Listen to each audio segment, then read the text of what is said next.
नमस्ते दोस्तों। हम अक्सर फिल्मों में भूतों की कहानियां देखते हैं, लेकिन क्या होता है जब वो डरावने साए आपकी असल जिंदगी में दस्तक दे दे। आज मैं आपके लिए लाया हूं 3 सच्ची कहानियां। ये कहानियां उन लोगों की हैं जिन्होंने मौत को करीब से महसूस किया।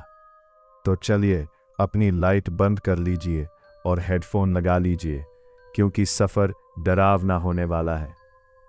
चलिए शुरू करते हैं हमारी आज की पहली कहानी, लिफ्ट का वो अनजान मुसाफिर, द लिफ्ट मैन।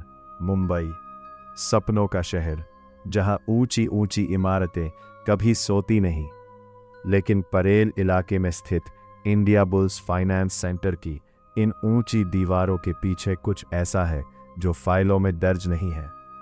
साल 2015 की बात है। इस बिल्डिंग की 9वीं और 11वीं मंजिल पर बड़े न्यूज़ हाउस के दफ्तर थे। रात के करीब 2 पैरी बज रहे थे। डीएनए का एक फोटोग्राफर अपनी शिफ्ट खत्म कर घर जाने के लिए लिफ्ट का बटन दबाता है। बिल्डिंग बिल्कुल खाली थी। लिफ्ट 11वें फ्लोर पर रुकी। जैसे ही लिफ्ट नीचे जाना शुरू हुई, वो अचानक 10वें फ्लोर पर रुक गई। फोटोग्राफर चौंक गया, क्योंकि 10वें फ्लोर पर उस वक्त कोई नहीं होना चाहिए था। दरवाज़ा खुला, सामने गहरा अंधेरा था। तभी एक आदमी अंदर दाखिल हुआ।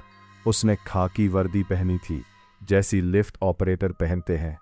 वो आदमी लिफ्ट के कोने में जाकर खड़ा हो गया। उसने ना कोई बटन दबाया, ना फोटोग्राफर की तरफ देखा। फोटोग्राफर को उसके शरीर से एक अजीब सी बर्फ जैसी ठंडक महसूस हुई। जब फोटोग्राफर ने शीशे में उसकी परछाई देखनी चाही, तो उसे सिर्फ धुंध दिखाई दी। वो लिफ्टमैन उसे एकटक घूरने लगा। उसकी आंखों में कोई चमक नहीं थी, सिर्फ एक गहरा खालीपन था। डर के मारे फोटोग्राफर 9वें फ्लोर पर ही उतर गया और अपने साथी के पास भागा।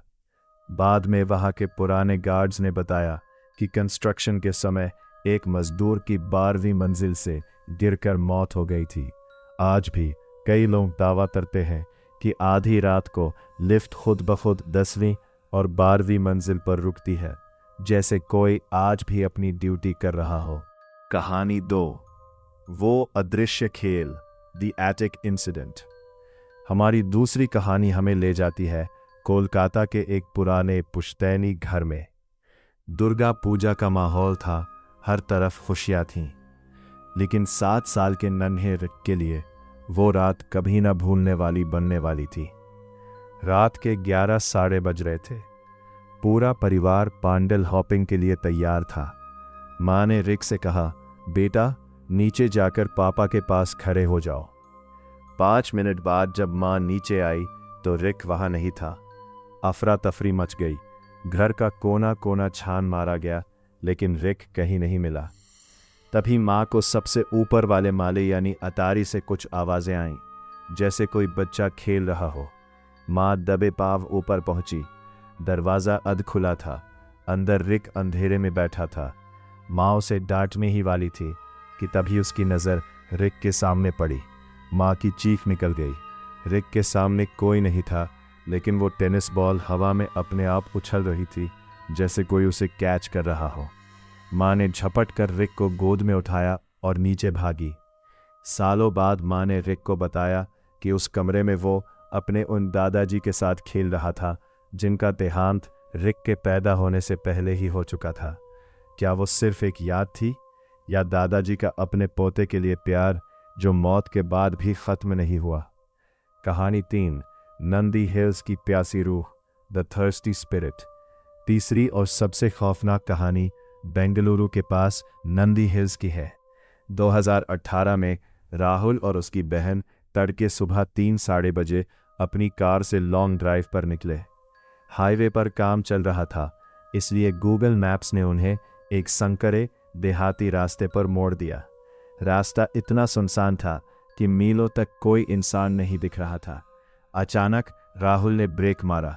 सड़क के बीचों बीच एक औरत खड़ी थी, सफ़ेद साड़ी, गीले बाल और चमकते हुए सोने के गहने।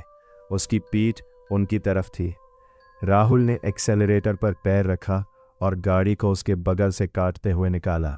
शीशे में उसने देखा वो औरत अब कार के पीछे पीछे उतनी ही तेजी से दौड़ रही थी। कुछ दूर जाकर वो गायब हो गई। राहुल और उसकी बहन के पसीने छूट रहे थे। उन्होंने प्यास बुझाने के लिए पीछे रखी पानी की बोतलें उठाईं, लेकिन जैसे ही राहुल ने बोतल उठाई वो दंग रह गया। बोतल का ढक्कन बंद था, लेकिन बोतल पूरी तरह खाली थी। दूसरी बोतल भी खाली थी, जबकि उन्होंने एक बूंद पानी भी नहीं पिया था। बाद में गांव वालों ने बताया कि उस रास्ते पर एक नई दुल्हन की एक्सीडेंट में मौत हुई थी, जो आज भी मुसाफिरों से लिफ्ट मांगती है और अपनी प्यास बुझाती है। दोस्तों, ये तीनों कहानियाँ हमें एक ही सीख देती हैं कि विज्ञान जहाँ ख़त्म होता है, वहाँ से एक दूसरी दुनिया शुरू होती है। आप इन कहानियों पर यकीन करें या ना करें, लेकिन उन लोगों से पूछिए जिन्होंने ये सब महसूस किया है। क्या आपके पास भी ऐसी कोई कहानी है? हमें कमेंट्स में बताएं। शायद आपकी कहानी हमारा अगला वीडियो बने। जाने से पहले अपने कमरे का दरवाज़ा ठीक से चेक कर लीजिएगा, कहीं कोई अंदर ना रह गया हो।